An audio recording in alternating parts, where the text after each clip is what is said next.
हार्दिक शुभेच्छा. आणि मी सुरुवातीला महामंडळाचा संप झाल्यामुळे सरांच्या संपर्कात आले, नाहीतर ते शक्यच नव्हतं. मी तिकडं संपूर्ण जवळजवळ 12 तास म्हटलं तरी बिजीच असायचे. घरालाच फक्त 4 तास द्यायला मिळतात मला. त्यातून मी कसं काम करणं शक्यच नव्हतं ना. 4-5 महिने इतका संप जोरात चालला की अक्षरशः एक कर्मचाऱ्यावर गुन्हे कारवाया.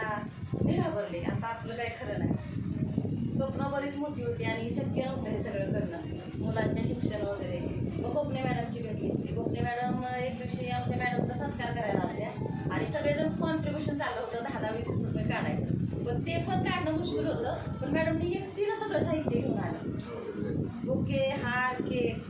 तेव्हा मी म्हणलं की ह्यांच्याकडे काहीतरी वेगळं आहे. मग काय वेगळं आहे, तर ह्या LICचं काम करायचं. मग त्यांची गाठभेट घेतली.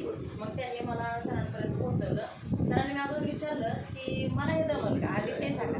कारण माझं वय मला ते तेव्हा 38-39 पर्यंत होतं. मग आता मी किती काम करणार आहे ना आज. ते म्हणजे काय नाही, ह्याच्यात वयाची काय अट नाही, तुम्ही कधी येऊ शकता आणि कधी करू शकता. तसं मी 8 वर्षापासून डोक्यात होतं, पण ते आचरणात आलं नव्हतं.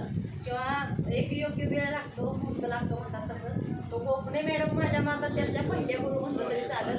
आणि त्यांच्या नंतर मग मी त्यांच्या आता मी जरी हे ह्यांच्या अंडर असेल तरी मी ह्यांच्या प्रत्येकाला माझ्या वरिष्ठांना मी फोन करते कधी मला काय अडचण आली तर. आणि ह्यांचा कधी मिस कॉल पडला तरी ते मला नंतर फोन करून काय असेल ते विचारतात. ह्यांना पण कळतं की मी आता ड्युटीवर असेल किंवा काय. पण त्या हिशोबानं ते पण चर्चा माझ्याशी करतात आणि माझी पार्ट टाईम असण्याची म्हणजे मला ते सांभाळून घेतात की बाबा ह्या पार्ट टाईम आहे, त्यामुळे थोडंसं इकडं तिकडं होऊ शकतं. आता पण मी इतक्या सकाळी पहाटे 5ला घर सोडले हे त्यांनाच फक्त कळलं.